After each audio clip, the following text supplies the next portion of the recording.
तो आइए आज के कार्यक्रम का शुभारंभ करते हैं।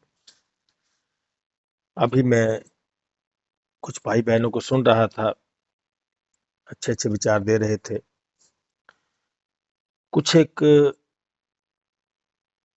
विचार ऐसे भी होते हैं कि जिन्हें हम बोलते तो हैं, परंतु ये कोई जरूरी नहीं कि हम उनको जानते भी हैं, क्योंकि बहुत से शब्द हैं जिनको हम अक्सर कहते हैं, बोलते हैं, सुनते हैं, परंतु उन शब्दों की गहराई को मैंने स्वयं जाना है कि नहीं जाना है, ये उस जीव का अपना निजी अनुभव है कि नहीं है, वो जाने। परंतु ये जो मानव मशीन है ना, मानव मशीन, जिसे मानव शरीर, मानव तन, मानव मशीन, ये परमात्मा के द्वारा निर्मित की गई एक ऐसी कलाकृति है जिसे अगर ये कहा जाए कि वो अपने आप में चलती फिरती सृष्टि है, तो ये गलत नहीं होगा, क्योंकि जो ब्रह्मांडे सोई पिंडे अगर हम मानते हैं तो फिर ये एक चलती फिरती सृष्टि है। अब ये जो मशीन है, इसकी कीमत वही जानता है जो जिसने इसके रहस्यों को परमात्मा की कृपा से, भगवत कृपा से जान लिया है, या आधा जान लिया है, आधा अधूरा जान लिया है, तो भी लगा हुआ है, तो वो भी इसी मार्ग में है। अब एक ऐसी मशीन जिसे पाने के लिए, जिसे प्राप्त करने के लिए हमारे धर्म ग्रंथ कहते हैं कि देवता भी लालायित रहते हैं, देवता तक गुहार लगाते हैं कि हमको ये मशीन चाहिए। आखिर इसमें ऐसा है क्या? अब इसे जानने के लिए, समझने के लिए एक विषय बनाया गया या एक सिस्टम बनाया गया जिसका नाम है धर्म। इसे एक विधान भी कहा जा सकता है। अब इसे जानने का मार्ग भी इसी से प्रारंभ होता है। मानो इसे जानने का मार्ग भी इसी शरीर से प्रारंभ होता है, इसी मशीन से प्रारंभ होता है, मशीन के द्वारा प्रारंभ होता है, और इसका शोषण करवाने का जो मार्ग है वो भी इसी से प्रारंभ होता है। या तो वो जान जाएगा तो या नहीं जानेगा, या तो नास्तिक रहेगा कि मुझे जानना ही नहीं है। तो अगर जानने में लगा है, मैं जानना चाहता हूं, और फिर कहीं ऐसी जगह पहुंच गया कि जहां उसका शोषण हो रहा है और बड़ी खुशी से करवा रहा है शोषण अपना, उसे पता भी नहीं चल रहा है कि मेरा शोषण हो रहा है कि मैं धर्म पे हूं, उसे इस बात का ज्ञान नहीं है। आज जो दिन है वो है श्री कृष्ण जन्म अष्टमी।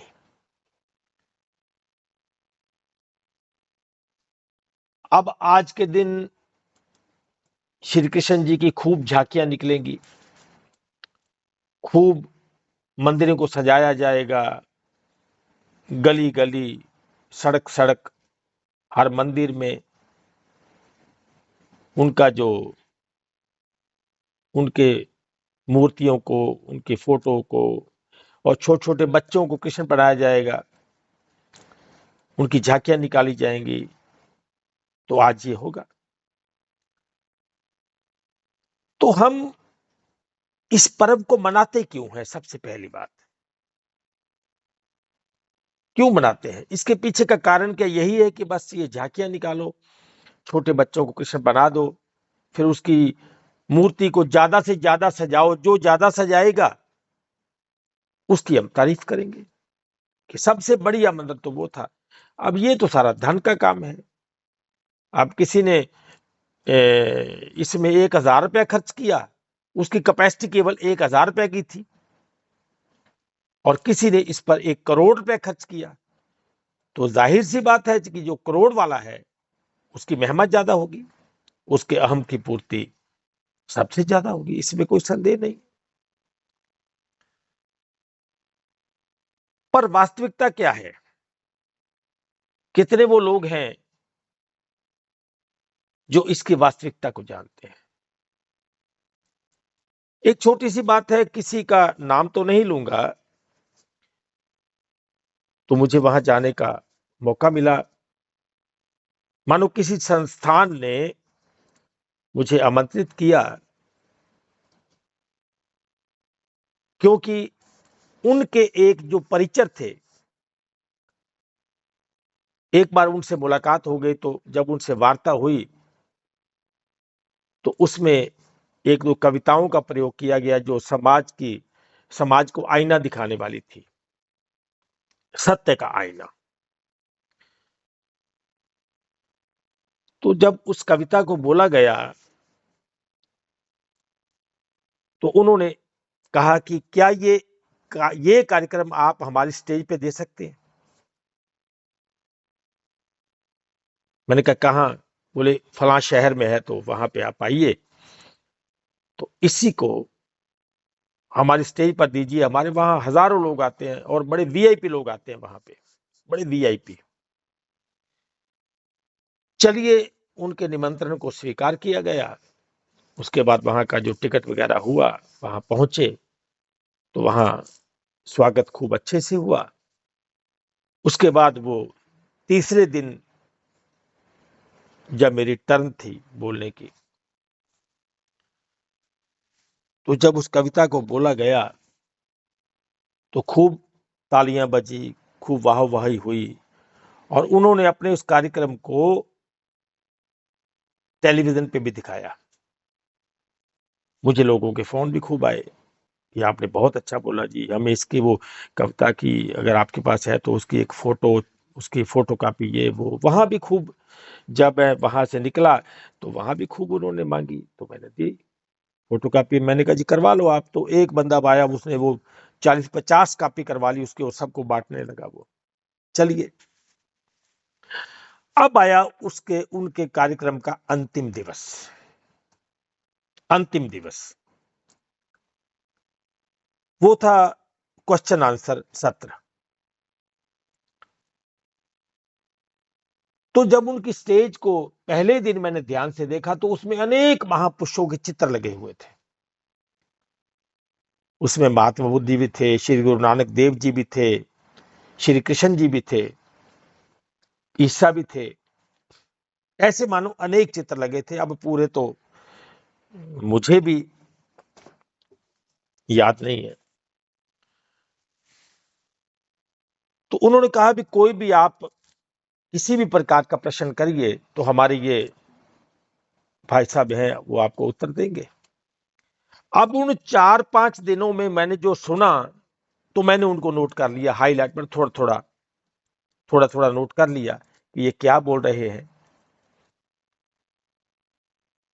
तो उसमें मैंने ये नोट किया कि वो जो भी बोल रहे हैं उसका हमारे धर्म ग्रंथों से कोई लेना देना ही नहीं है। जो ये बोल रहे हैं वो उनका अपना बनाया हुआ मनमाना विधान है।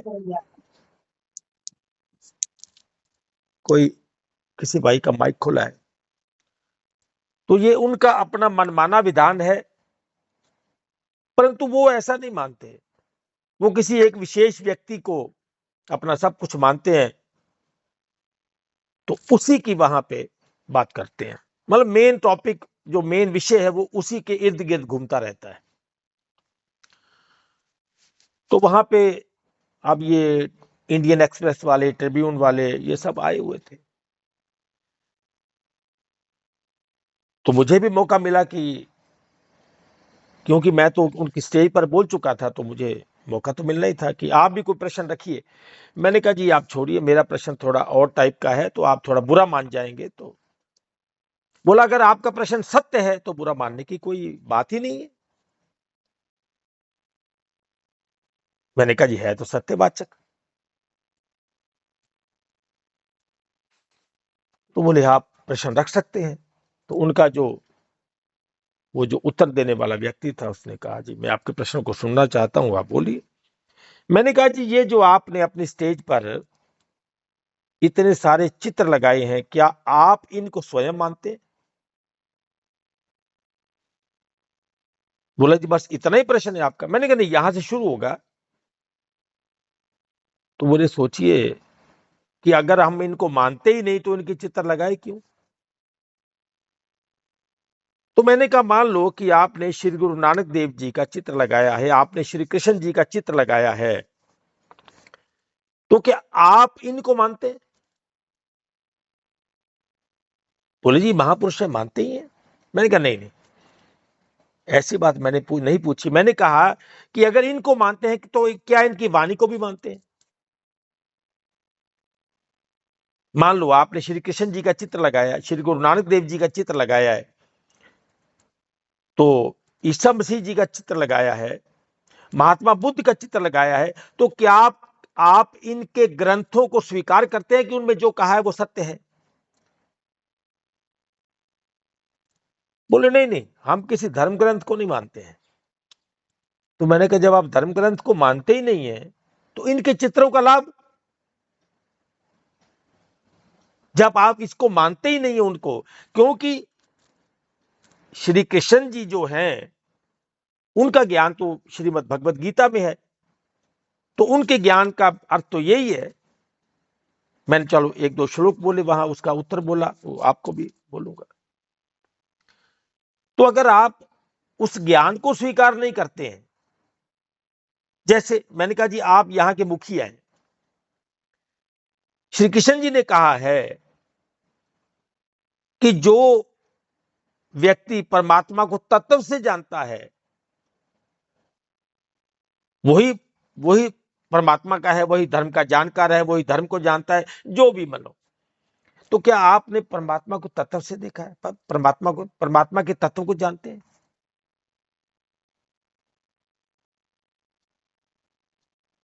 बोले नहीं, हम किसी धर्म ग्रंथ को नहीं मानते। तो मैंने कहा क्या फिर ये चित्र लोगों को फंसाने के लिए है? भी कोई किसी को भी मानता हो, एक बार यहां आ जाओ तो उसके बाद हमारी अपनी धारणा सुन लो और फंस जाओ। क्या ये इसलिए लगाए हैं?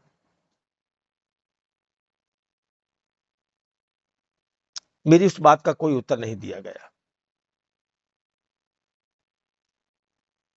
और फिर मैं अब वो कविता सुनाने जा रहा हूं जो मैंने वहां पे कोट की थी। उस कविता का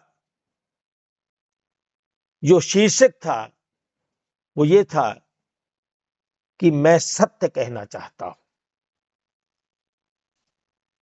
मैं सत्य कहना चाहता हूं। आप वो कविता सुनिए। मैं सत्य कहना चाहता हूं, मैं अपनी पहचान खो चुका हूं, मैं अपनी पहचान खो चुका हूं, मैं झूठ का ही हो चुका हूं। मतलब मैं अपनी बात कर रहा था, क्योंकि इसको मैंने टारगेट अपने आप को किया। मैं अपनी पहचान खो चुका हूं, मैं झूठ का ही हो चुका हूं, मेरी हर बात में बनावट है, मेरे हर शब्द में सजावट है, उसी में खुद को छिपा रहा हूं, असली चेहरे को बदलकर नकली दिखला रहा। खुद को देखे तो जमाना हो गया, खुद को देखे तो जमाना हो गया है, मेरी हकीकत झूठा फसाना हो गया है। हां, मेरा मेकअप मेरी पहचान जानता है, मेरा मेकअप मेरी पहचान जानता है, मेरी वास्तविकता को खूब पहचानता है। आईना और मेकअप मेरे राजदार हैं, आईना और मेकअप मेरे राजदार हैं, यही तो मेरी पहचान और यही मेरा किरदार है। मेरी हर खामोशी पर झूठ का पहरा है।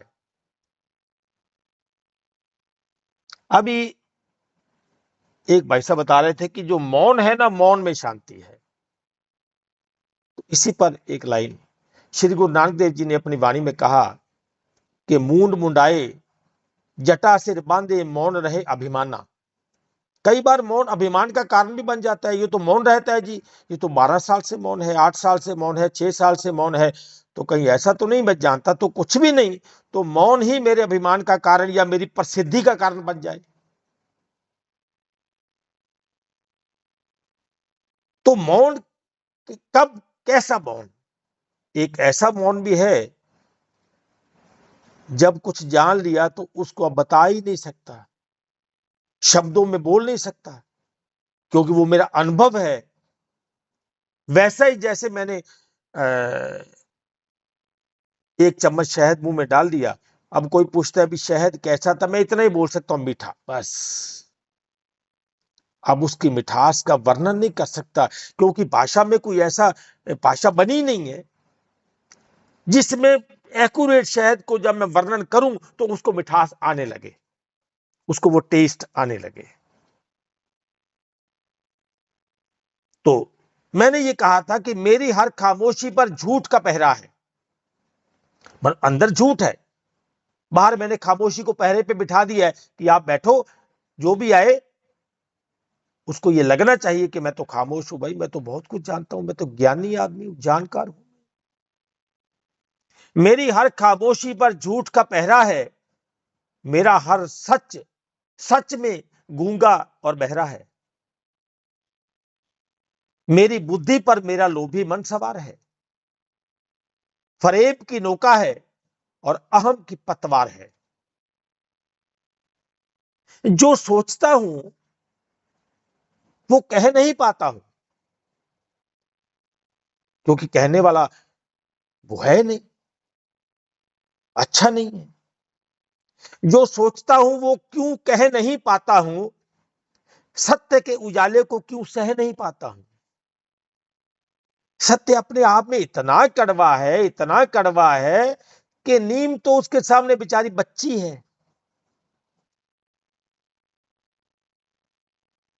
कई बार मैंने देखा कि अगर कोई झूठ भी बोल रहा है ना, शरेआम झूठ बोल रहा है, तो हम उसकी बातों पे लीपा पोती करते हैं। बहुत अच्छा कहा आपने, बहुत बढ़िया, बहुत बढ़िया। अंदर से क्या सोचते हो ये बताओ ना। अगर आप सत्य को जानते हो तो अंदर से क्या बोलते हो? क्या सच में उसने सच बोला, या फिर लोक लाज के कारण, उसके उसकी पदवी के कारण, उसकी पद पोस्ट के कारण, उसके प्रभाव के कारण आप उसके असत्य को भी ये कहकर, ये अपनी स्माइल देकर कह रहे हो कि हाँ बहुत अच्छा बोला जी आपने, ऐसे झूठी हंसी भी हंसोगे, हाँ हाँ हाँ ऐसे हंस लोगे, भले वो 100% झूठ हो। जो सोचता हूं वो क्यों कह नहीं पाता हूं, सत्य के उजाले को क्यों सह नहीं पाता हूं, अपनी हकीकत खुद से ही छुपाए हुए हूं, अपना गिरेबान मैं खुद ही क्यों दबाए हुए हूं। अपने मन को तो खूब मजा दे रहा हूं, पर स्वयं को, जीवात्मा को खूब सजा दे रहा हूं। झूठ ने मुझको कैसा लोभी बना दिया है, झूठ ने मुझको कैसा लोभी बना दिया है, मन को मक्कार और देह को रोगी बना दिया है। एक बार, एक बार सच में, एक बार सच में पूरा मग्न होना चाहता हूं, और एक बार सच में डूब जाना चाहता हूं। एक बार सच में पूरा मग्न होना चाहता हूं, सत्य के साथ में संलग्न होना चाहता हूं। ये लाइन मैंने बाद में बदली है, ये लाइन पहले ऐसे नहीं थी। लिखा था कि एक बार सच में पूरा मग्न होना चाहता हूं और सत्य के सामने पूरा नग्न होना चाहता हूं। नाली का कीचड़ हूं, गंगा जल कहलाता हूं। नाली का कीचड़ हूं, गंगा जल कहलाता हूं। सच्चाई को दबाकर नित्य झूठ गुनगुनाता हूं।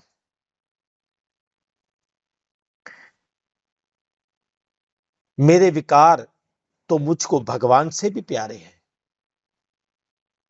मेरे विकार तो मुझको भगवान से भी प्यारे हैं, क्योंकि यही तो मेरे जीवन के अमूल्य सहारे हैं। मेरे विकार मुझको भगवान से भी प्यारे हैं, यही तो मेरे जीवन के अमूल्य सहारे हैं। इनकी खातिर मैं सब कुछ छोड़ सकता हूं। प्रेम, वादा, वचन और कस्में तक तोड़ सकता हूं। अगर सच कहूं अगर सच कहूं तो झूठ ने सभी को निचोड़ा है। इंसान तो इंसान, गुरुओं तक को भी कहां छोड़ा है। सच बोलना संसार में सबसे कठिन काम है। इसी से धर्म, इसी से इंसानियत और इसी से ईमान है। अगर जीवन में सत्य, संयम और ईमान नहीं है तो याद रहे, मेरे साथ संसार तो है पर भगवान नहीं है। क्या सच में एक बार क्या सच में एक बार मैं सच्चा हो सकता हूं? क्या सच में एक बार मैं सच्चा हो सकता हूं? क्या एक पल के लिए मैं बच्चा हो सकता हूं? जो दिल में जज्बात वही बोलना चाहता हूं। जो दिल में जज्बात वही बोलना चाहता हूं। मन बुद्धि एक ही तराजू में तोलना चाहता हूं। अगर ये चाह है गिरधर तो आज ही कर। बस अब की बार सत्यम वद और धर्मम चर। बस अब की बार सत्यम वद और धर्मम चर। इस बार केवल सत्य धर्म बस। श्री गुरु रविदास जी ने कहा कि बहुत जन्म बिछरे थे माधो, यह जन्म तुम्हारे लेखे। बहुत जन्म बिछरे थे माधो, यह जन्म तुम्हारे लेखे। कह रविदास आस लग जियो, चिर भयो दर्शन देखे। रविदास जी कहते हैं कि बहुत जन्म बिछड़ के जी लिया, बहुत जन्म दुनिया में जी लिया, बहुत जन्म संसारिक होके जी लिया, बहुत जन्म कर्मों में काट लिए। कभी शुभ कर्म तो कभी अशुभ कर्म, तो कभी कुछ तो कभी कुछ। कभी दान वाला, कभी पुण्य वाला, कभी स्वर्ग वाला। बहुत जन्म बिछड़े थे माधो, अब की बार वो नहीं करना। यह जन्म तुम्हारे लेखे। कह रविदास आस लग जियो। अब इसी आस को लेकर जी रहा हूं, क्योंकि जो दर्शन कभी नहीं किया वो इस बार करना है। इसी पर हम एक भजन भी बोलते हैं। बहुत जी लिए देह के बंधनों में, चाहत यही तू मिले इस जन्म में। बहुत हो चुका अब प्रभु ना रुलाना, आए हैं द्वारे शरण में लगाना। हे दीन बंधु हमें ना भुलाना, आए हैं द्वारे शरण में लगाना। हे दीन बंधु। अब इसी तन से अपने आप को, अपने मूल अस्तित्व को, परम सत्ता को परम तत्व को, आत्म तत्व को जानने का मार्ग भी निकलता है। उसकी पगडंडी भी इसी में से है और शोषण करवाने वाली पगडंडी भी इसी में है। शोषण करवाना है तो सांप्रदायिक हो जाओ, किसी भी संप्रदाय का पार्ट बन जाओ, किसी भी विशेष समुदाय का पार्ट बन जाओ, वो आपका खूब स्वागत करेंगे। अगर आप थोड़े पढ़े लिखे हैं तो और भी ज्यादा स्वागत, और अगर आपके पास थोड़ा पैसा भी है तो सोने पे सुहागा, उससे भी बड़ा स्वागत। अगर आप कोई 10-20 लाख 50 लाख देना चाहते हैं तो फिर तो वो आपको अपना वहां का कमेटी मेंबर भी बना देंगे, कोई एक पदवी भी दे देंगे, खूब प्रतिष्ठा होगी, खूब सम्मान होगा, और उसके बाद फिर शोषण का सिलसिला स्टार्ट हो जाएगा। आपको एक अलग नारा, समाज से एक अलग नारा, अनेक संस्थानों से एक अलग नारा, कि ताकि ये दिखे ये फलां वाला है। एक अलग वेशभूषा, वेशभूषा नहीं तो एक लॉकेट ही डाल देंगे आपके गले में कि आप जहां भी घूमो वो लॉकेट लोगों को दिखाई दे, ताकि आप वहां के हो।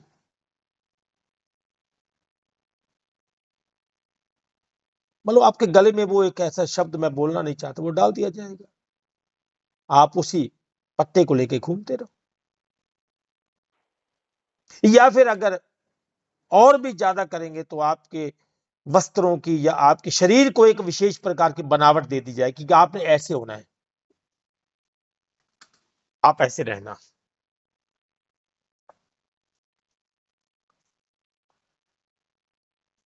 अब उसके बाद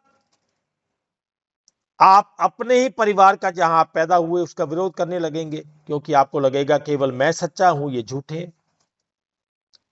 आप समाज में अपनी अलग पहचान बनाने के लिए समाज का विरोध करेंगे और अपने आप को ये शो करेंगे, घोषित करेंगे कि मैं आपसे कहीं श्रेष्ठ हूं। तब ये आत्मा का नाम आप बातों में तो लोगे। अब आत्मा एक है, सभी उसी के हैं, वो वही हमारा पिता है, ये सब उसका खेल है। ये बोलने की बात है, ये समझने की नहीं है। खेल तो है, पर उसी खेल में आपके बहुत सारे वो लोग हैं जिनसे आप नफरत करते हैं, वो भी तो उसी के हैं। जैसे जैसे अष्टावक्र जी ने कहा था राजा जनक को कि राजन, जो तुम मेरे पे हंसे हो ना, तुमने मेरा अपमान थोड़ी किया है, ये तो उस कलाकार का अपमान किया है, जिसने मुझे बनाया उसने तुझे बनाया। क्योंकि मुझे जो सुनाया गया, जो बतलाया गया, मैं उसी का अनुसरण कर रहा हूं। अब मुझे मुझे कोई दान भी देना है तो मैं किसी और संस्था में नहीं जा सकता, मैं उसी को दूंगा, उसी की किताबें पढ़ूंगा, उसी को दान दूंगा, उसी में सेवा करूंगा, उसी में रहूंगा, उसी में खाऊंगा, उसी में पीऊंगा, उसी का गुणगान करूंगा। तो सोचिए ना, अब ये आत्मा वाला मामला कहां चला गया। मुझे अपने आप को जानना है, ये कहां चला गया। मुझे अपने मूल अस्तित्व को जानना है कि मम दर्शन फल परम अनुपा जीव पाव निज सहज स्वरूपा, ये कहां चला गया। ये निज वाला मामला कहां गया। अब वो दर्शन दृष्टा, दृष्टा दर्शन दृश्य एक ही है, ये कहां चला गया। जब एक ही है तो भाई वो भी इसी में है। धर्म का संबंध किससे जुड़ना है। अब कुछ ऐसे भी हैं जो केवल कर्म को ही धर्म मानते हैं, बस अच्छे कर्म, क्योंकि हमें स्वर्ग जाना है, अच्छे कर्म करो, मुझे स्वर्ग जाना है, मेरा स्थायी ठिकाना स्वर्ग है। अब सोचिए अच्छे कर्म का संबंध किससे होगा। क्या स्वयं से है। एक आदमी स्वयं से ही जुड़ा है तो वो कर्मों से टूटना चाहता है कि कर्मों से जुड़ना चाहता है। कर्मों से जुड़ना संसारिक है या व्यक्तिगत। सोचिए, पाप और पुण्य पुण्य में करूंगा तो क्या अपने साथ करूंगा, पाप करूंगा तो क्या अपने लिए करूंगा, किसी और के लिए होगा। लड़ाई झगड़ा अपने साथ या किसी और के साथ, लड़ाई झगड़ा नहीं करना है। तो क्या ये कर्म विधान है या फिर ये धर्म विधान है? छल अपने साथ या किसी और के साथ, कपट अपने साथ या किसी और के साथ, लाभ हानि, जीत हार, शुभ अशुभ, अच्छा बुरा, प्रेम नफरत, दान चंदा, द्वेष व्यवहार, ये किसके साथ होगा? इन सब में आपके प्रिय कौन होंगे? जब आप ये कर रहे हैं तो इसमें आपके प्रिय कौन है? किसको दिखाना चाहते हैं कि मैं बहुत अच्छा हूं? किसको दिखाना चाहते हैं कि मैं तो बहुत बुरा हूं? एक वो ज्ञान जिसमें श्री कृष्ण जी कहते हैं कि अर्जुन, अगर तू पापियों का भी पापी हो ना, तो इस ज्ञान रूपी नौका द्वारा भवसागर पार हो जाएगा। ऐसा ऐसा श्री कृष्ण जी कहते हैं। अनेक प्रकार की धारणाएं, अनेक प्रकार की मान्यताएं की गठड़ी मैंने बांध ली और उसको अपने सर पे लाद के चल रहा हूं। हाँ जी तरसेम जी प्रणाम, सत श्री अकाल साਰਿਆਂ जी। प्रणाम जी प्रणाम। परिवार में विरोध, समाज में विरोध, अपने ही परिवार में लड़ाई झगड़ा मैंने कर लिया। किसके लिए?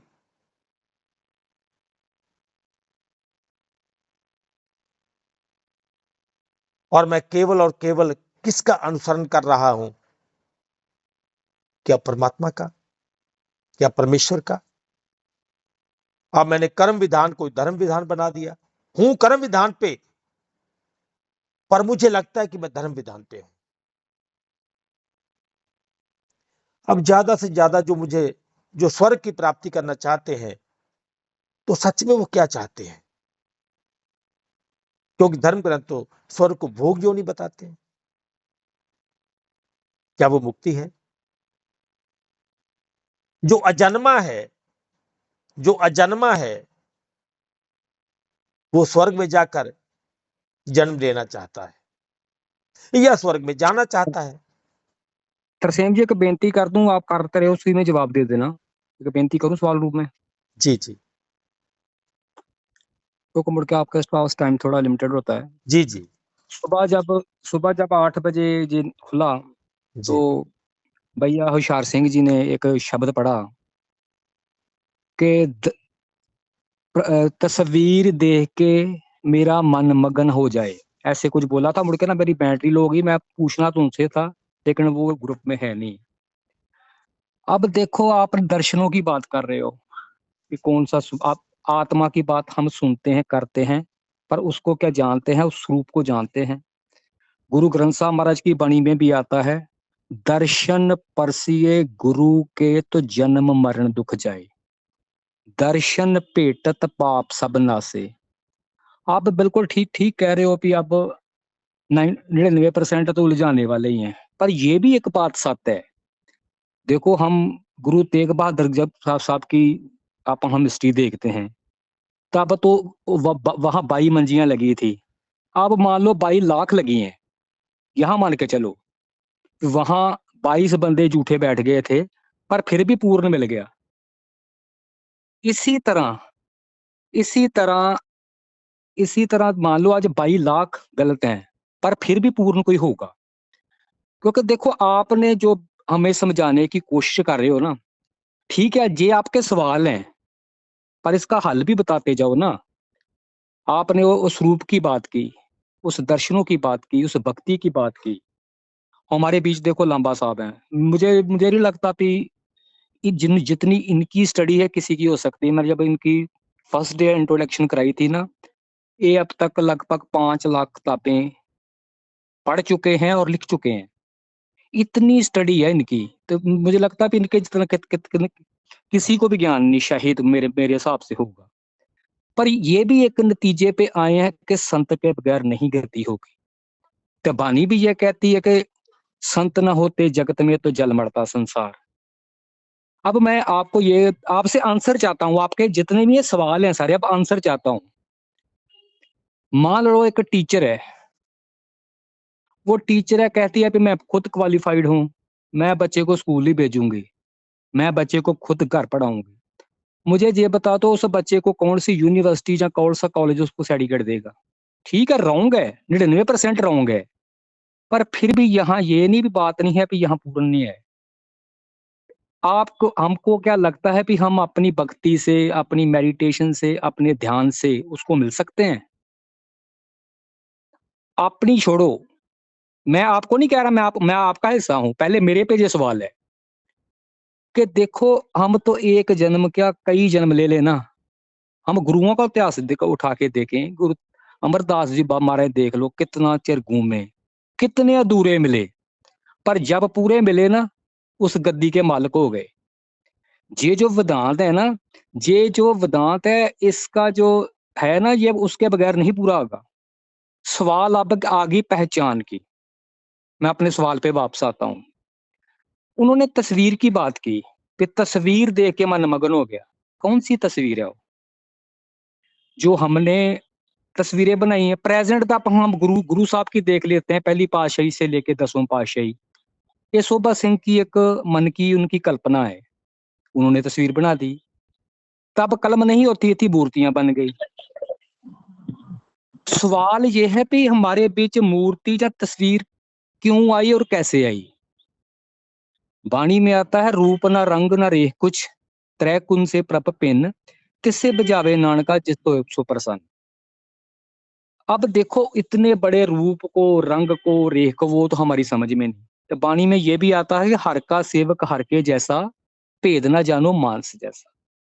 तस्वीर हमारे बीच आती है कि उसको उस मालिक, हमें अपना निज स्वरूप पता नहीं, हमें अपना निज स्वरूप नहीं पता। जिस दिन पता लग गया, फिर तो बात गूंगे वाली हो जाएगी ना। इसलिए कहते हैं हर का सेवक, कि जिससे तूने शिक्षा लेनी है ना, उसको उसका रूप माना। गुरु अमरदास जी ने गुरु अंगद देव जी को उस परमात्मा का रूप माना। अब देखो, जैसे मैं आपको आपसे बात करता हूँ, आपको देखा, जिसको याद करते हैं ना, उसका ध्यान जाता है, जिसका ध्यान जाता है उसकी तस्वीर सामने आती है। इस तरह परमात्मा का तो रूप नहीं। अब उसको याद करने के लिए जब हम संतों का ध्यान करते, संतों का ध्यान हमें मालिक के घर के लिए लेके जाएगा। मैं बात सवाल अपना खत्म कर रहा हूँ। आपने जो सवाल डाल दिया ना, तो इसका हल भी बताओ ना। मैंने एक बार आपसे पूछा था कि ये समझना हो तो क्या होगा, तो आपने बोला था मेरे पास आओ, मेरे आमने सामने बैठो। फिर बात तो वही हो गई ना, जे आप ही कुछ करोगे, इसका मतलब आप ही संत की या टीचर की प्रक्रिया में आ गए। इसलिए बात यह है कि संत के बगैर गति नहीं है, तो 99% रॉन्ग है। तो जाना हमने अपने अंतर में ही है, कैसे जाएंगे वो भी बताओ। धन्यवाद। अमरपाल जी, ऐसा है, आपने एक प्रश्न नहीं किया, प्रश्न तो आपने कर दिए कम से कम 20। उन्हीं सभी का शॉर्ट शॉर्ट जवाब दे दो बस अभी नहीं के। नहीं नहीं, फिर तो मेरा विषय छूट जाएगा। चलिए, फिर भी मैं 4 शब्दों में ही आपका उत्तर दे देता हूं। आपने मक्खन शाह लुबाने का जिक्र किया कि वो 22 मंजियां लगा के बैठे थे। मंजिया माने, कईयों को समझ नहीं आएगी, 4 पाइयां, गद्दियां गद्दियां गदियां, कह दो। गदियां, गदियां, गदियां। तो मक्खन शाह लुबाने को कैसे पता चला कि 21 झूठे हैं या 22 झूठे हैं? अर्थात उनकी खोज कुछ और थी।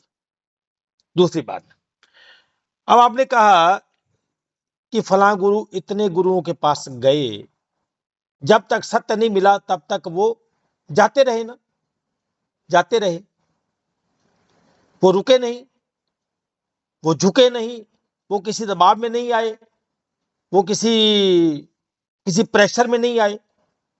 उन पर मानो किसी भी गुरु का प्रभाव तब तक नहीं था जब तक उन्होंने अपने घट में प्रवेश नहीं कर लिया, जब तक जान नहीं दिया।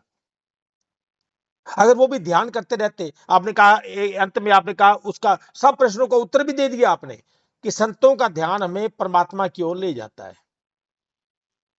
अगर ध्यान परमात्मा की ओर ले जाता है तो फिर तो जाना चाहिए, फिर तो समस्या का हल तो हो गया, आपने आप ही कर दिया कि संतों का ध्यान हमें परमात्मा की ओर लेके जाएगा, तो फिर तो बिल्कुल जाना चाहिए।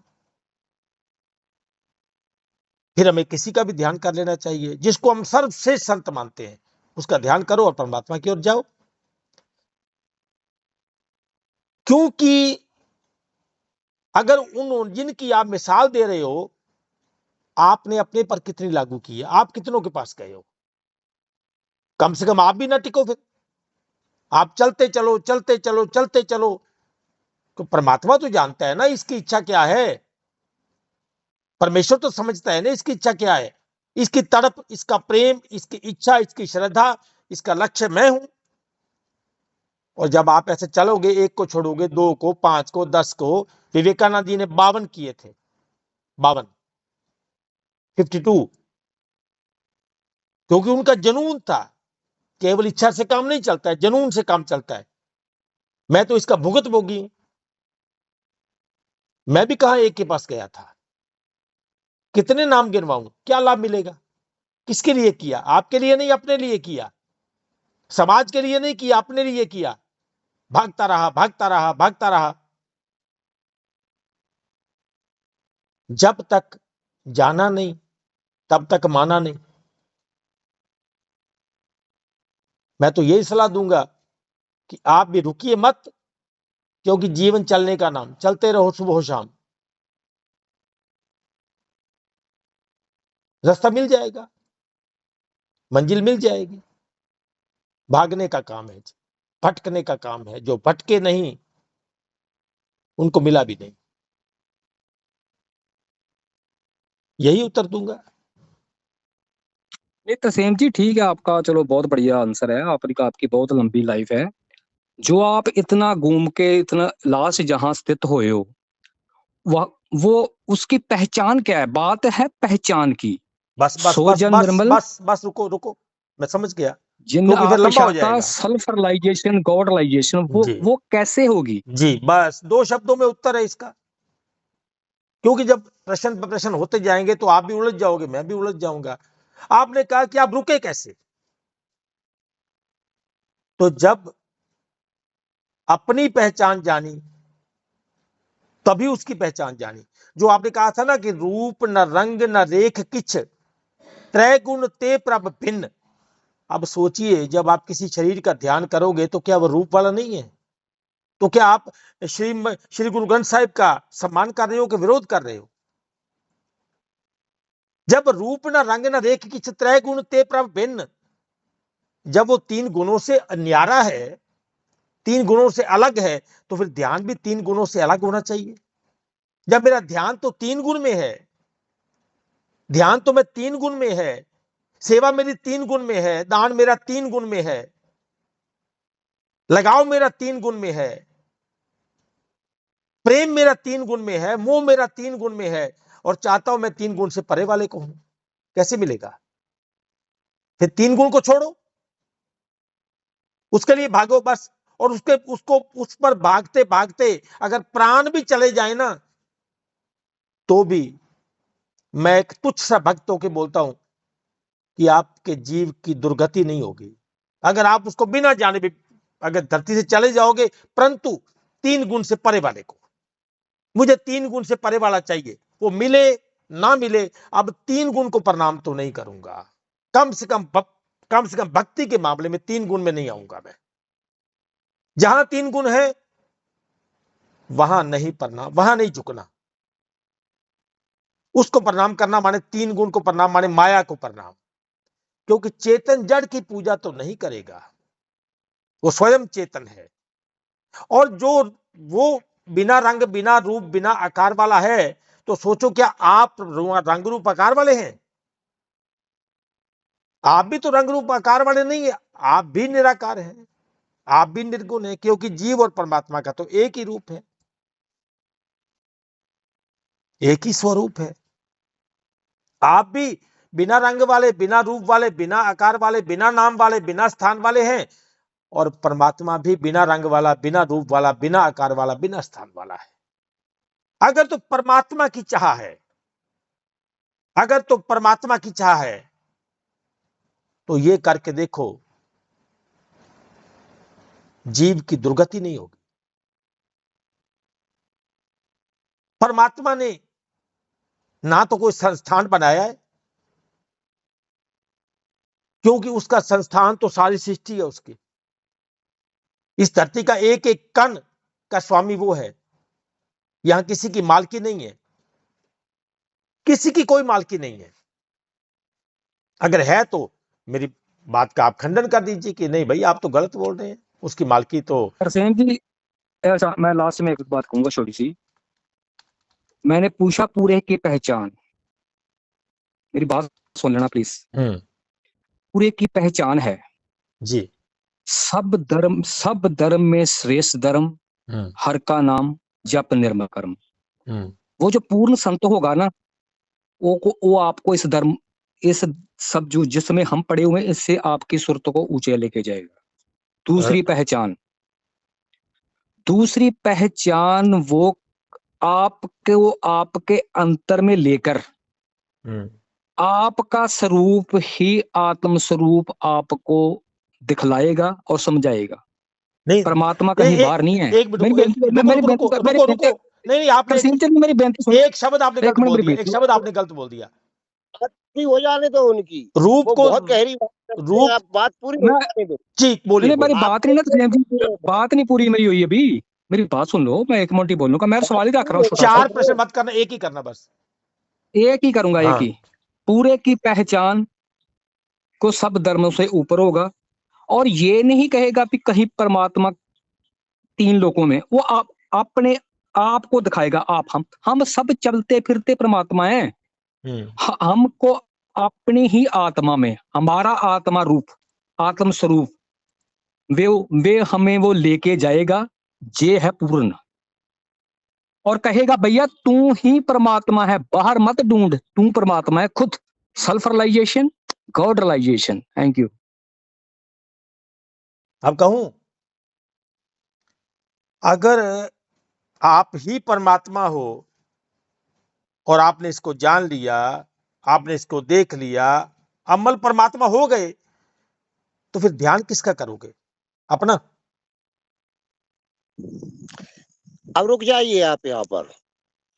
कृष्ण भगवान ने गीता में स्वधर्म की बात करी है। स्वधर्म किसे कहते हैं? जी कहूं? हाँ बोलो। स्वधर्म पे पूरा व्याख्यान दूं? तो शॉर्ट में बता दीजिए। शॉर्ट में, स्व माने क्या? स्व माने में माई सेल्फ। स्वधर्म जो मैं जब धरती पे आया तो साथ लेके आया, वो किसी के पास नहीं, मेरे पास है। स्वधर्म अपने स्वयं से जुड़ना, स्वयं भगवान होना, उसका स्वरूप होना, ये स्वधर्म में आता है।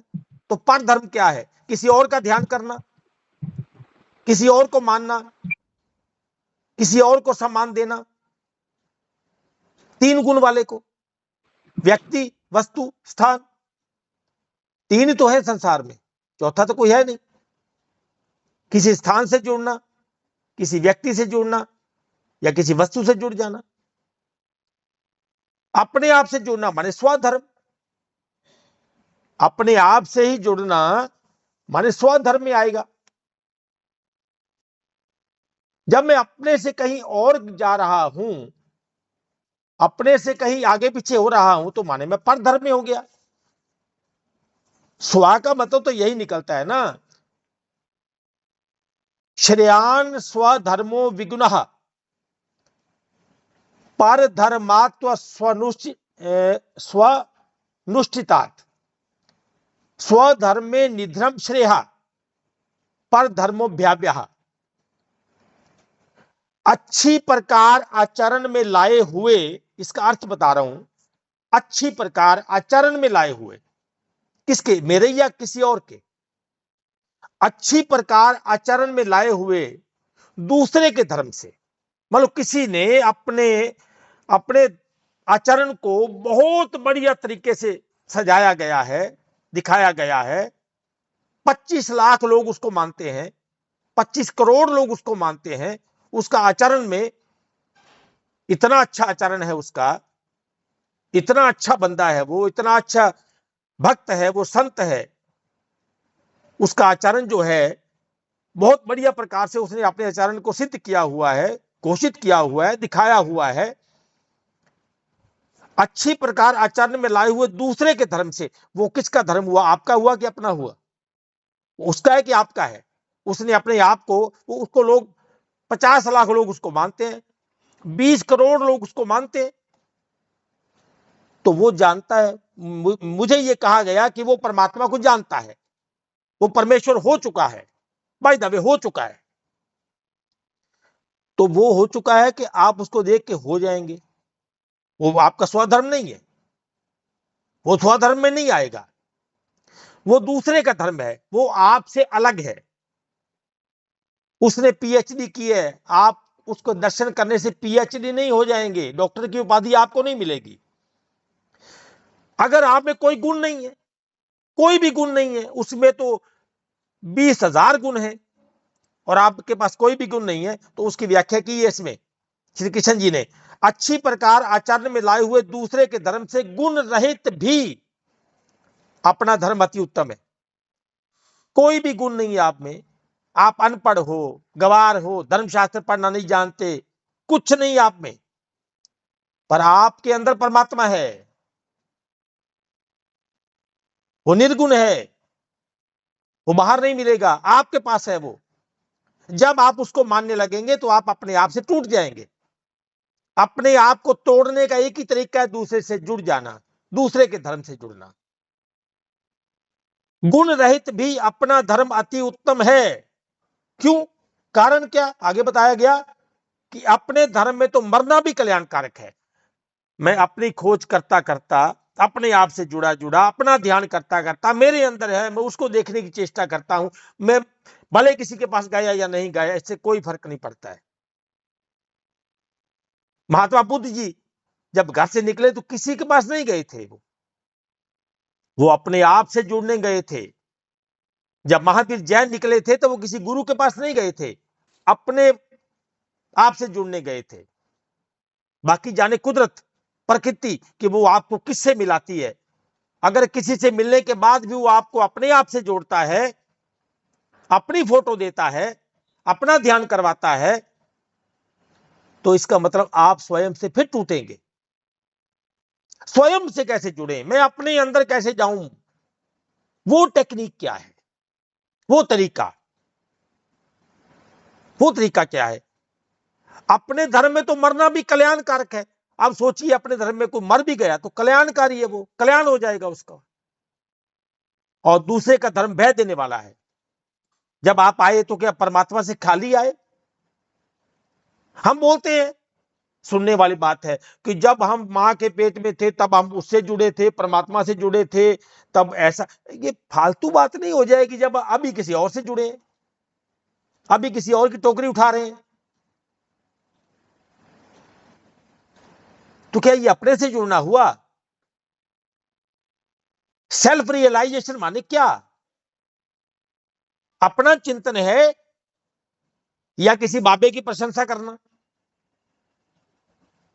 कहीं भी जाके रोटियां बनाना, तो कहीं पे जाके मिट्टी उठाना, तो कहीं पे जाके ईंटें ढोना, या फिर कहीं पे जाके 200-400 रुपए, 2-4 लाख जाके दान दे देना, क्या ये अपना धर्म है मेरा? धर्म तरसेम जी, ये अपना विषय नहीं, मैंने आपको पूछा, छोड़ो सबको, अपने अंतर में कैसे जाना और अपने को पहचान कैसे करना। आप, मैंने जब बोला ना आपको कि अपने अपने आप का ध्यान करना, मुझे ये बताना कृपया। वाणी ने कबीर साहब ने बोला था, घट घट में हर जी वसे ते संतन कीजिए पुकार। अमरपाल जी, सत्य को सुन लीजिए, ग्रहण किया कीजिए, पहले स्वीकार सुनिए किया तो सही कीजिए। भाई, आपकी बात का ही उत्तर दे रहा हूं। जी, आपने खुद ही एक मिनट रुक जाओ। आपने खुद ही तो कहा, जो आपको अपने घट में ले जाए, जो आपको उससे जोड़ दे, तो वही सच्चा है। सुनो, मैं यही तो कह रहा हूं, आप जो इधर उधर की बातें छोड़ो, जो सवाल सीधा आपको रखा ना, कि अंतर में कैसे जाना, अपनी पहचान करनी, इस पॉइंट पे आओ। बाकी तो दुनिया की तो बेकार की बातें, जितना मर्जी बोलो, क्या उसे लेना। आपको नहीं अच्छा लगता छोड़ दो, पर अपने अंतर में कैसे आना, इस पॉइंट पे आओ। अपनी पहचान कैसे करनी। 1 मिनट, बस हो गया, 1 मिनट बोलता हूं, सुनिए। क्या आपको आज तक अपनी पहचान नहीं आई? आप किसी के पास गए नहीं? आपको कोई ऐसा मिला नहीं? सबसे पहली बात ये कि आपको, अगर आप पहचान जानते हैं कि जो आपको आपके घट में ले जाए, जो आपको वहां अपने आप से ना जोड़े, परमात्मा से जोड़ दे, वही सच्चा संत है, आप उत्तर तो दे रहे हैं, तो आपको मिला कि नहीं? वैसा मिला कि नहीं जो बिना रंग वाला, बिना रूप वाला, बिना वो दिखा दे? आपने देखा कि नहीं? बस ये बोलिए।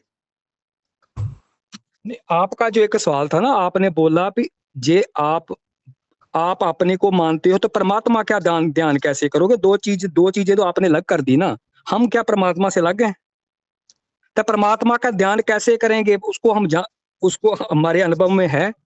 हम तो अपने इसी को तो बोला सेल्फ रियलाइजेशन, गॉड रियलाइजेशन।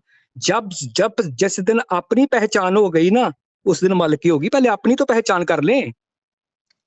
आप ये मुझसे प्रश्न कर रहे हैं कि उत्तर दे रहे हैं? मैं आपसे प्रश्न कर रहा नहीं, हूँ, उसके अंतर जाने। हाँ, ये तो उत्तर है, ये प्रश्न थोड़ी है, ये तो उत्तर है। आप उत्तर जानते हैं कि नहीं? सच बताओ कि आप उत्तर जानते हैं कि इसका उत्तर क्या है? आप परमात्मा क्या है, वो कहाँ है, आप जानते हैं ना, या नहीं जानते हैं? देखो मैं तो इतनी बात जानता हूँ। देखो जब तक हम मन पे है ना, जब शरीर में घट में है, मन पे हैं, दुनियादारी में फैले हुए हैं, संसार में फैले हुए हैं, परिवार में फैले हुए हैं जी, ठीक है। जब अंतर ध्यान होंगे, मन से आत्मा में स्थित होंगे ना, तो फिर उसमें जाएंगे। ठीक है। इसका देखो, मेरी बेनती सुन लो ना। आप जवाब दे रहे हो, मैं सवाल कर रहा हूँ। ये मेरे अकेले का सवाल नहीं। जब भी कोई बच्चा कोई भी सवाल करता, समझ लो सारे ग्रुप का सवाल होता है। तो जब आप जवाब दे रहे हो, मेरे अकेले को नहीं दे रहे, सारे ग्रुप को दे रहे हो। आप बताओ अंतर में जाना कैसे, और आप अंतर में अपने स्वरूप की पहचान क्या है? अरे भाई, वही तो बताया, वही तो बता रहा था। आप जब मैं सारे ग्रुप से पूछता हूं, वो भी सब सुन रहे हैं ना? क्या मैं जो बोल रहा था, क्या मैं संसारिक बोल रहा था? क्या मैं दुनिया की बातें कर रहा था? हाँ बोलिए, कौन बोल रहा है? हाँ प्रणाम जी। अमरपाल जी ने 3 बार एक ही प्रश्न किया। दर्शन जी, अमरपाल जी ने एक ही प्रश्न 3 बार किया जी। आप जानते नहीं तो अलग बात, जवाब देना नहीं चाहते हो वो भी अलग बात। जो खोज रहा है ना, उसको सच्चा जवाब तो देना चाहिए। खुद के तरफ आने का विधान, चिंतन मनन निधि ध्यान, ये सो का विधान बता देना चाहिए ना। जी बोलो। क्यों रुलाते हो भाई? जी बोलो। उसका प्रश्न का जवाब दीजिए ना। हाँ दे रहा हूं ना। जब तक आपको ऐसा ना मिले कोई, मैं ये जवाब दे चुका हूं, तब तक रुकिए मत, बस खोजिए। क्योंकि जब तक आप स्वयं ये नहीं कर पाएंगे, आप स्वयं ये कभी नहीं कर पाएंगे। श्री गुरु ग्रंथ साहिब में आता है, भाई रे गुर बिन ज्ञान न होए, पूछो ब्रह्म नारदे वेद व्यास कोई। खुद से नहीं होगा, आप खोजिए, आप खोजिए इस ज्ञान को, खोजो। जब तक ना मिले ऐसा, तब तक रुकिए मत, बस मैं ये सलाह दे रहा हूं आपको। अगर मैं कहूंगा मेरे पास आओ, मेरे पास आओ, विचार करेंगे, बात करेंगे, तो तब भी तो आपने उस बात को थोड़ा और तरीके से ले लिया। तो आप संत बनना चाहते हैं, आप ये बनना चाहते हैं, तब भी तो आप उस पर कटाक्ष करने लगे। तो आखिर करूं क्या? अरे भाई, वार्ता ही तो करनी है, बात ही तो करनी है उसकी। अब ये फोन वाली बात तो है नहीं कि आपको फोन पे बैठे बिठाएगा आपको अपने अंतर से जोड़ दिया जाए, ऐसा तो हो नहीं सकता। आप उनकी मिसाल भी दे रहे हैं, उन्होंने इतने किए, उन्होंने खोजा, वो वहां भटके, आखिर जब तक मिला नहीं तब तक टिके नहीं। तो मैं वही तो उत्तर दे रहा हूं। वास्तव में उत्तर आप वो चाहते हैं कि वो टेक्निक बता दी जाए, वो टेक्निक बताने वाली नहीं है भाई। वो टेक्निक बताने वाली थोड़ी है कि आपको ये मंत्र दे दिया, इसको ले जाओ, आप करते रहो, हो जाओगे, ऐसा तो नहीं है कुछ। अब ना ही वो कोई गोली है, ऐसी कैप्सूल आता है, उसको दे दिया जाए तो आप अंतर्मन में जाके पहुंच जाओगे। अरे भाई, ये सृष्टि का सबसे बड़ा ज्ञान है, अपने अंदर जुड़ना छोटा ज्ञान थोड़ी है। वास्तव में हर कोई अपने अनुसार उत्तर चाहता है। हाँ, यस, चक्कर ये है। अब मतलब देखिए, अमरपाल जी ने जितनी बातें की हैं, इनका ज्ञान उनको है। और आपकी आज्ञा हो तो मैं एक शब्द बोलूं? जी जी बोलिए।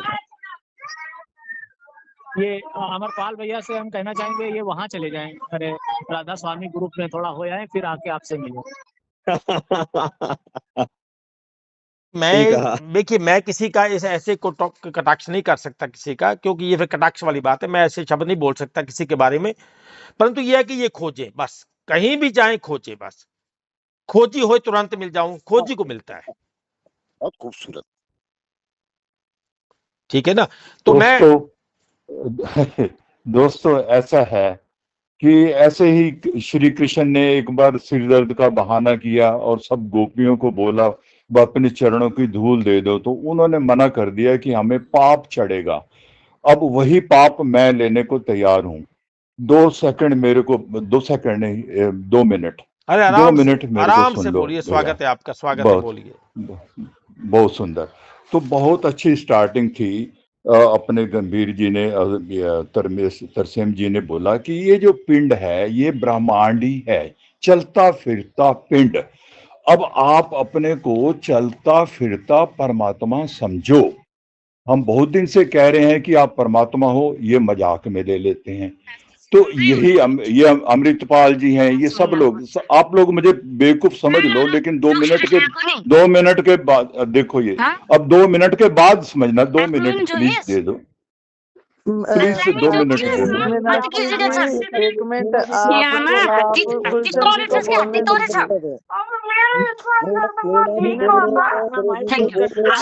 आप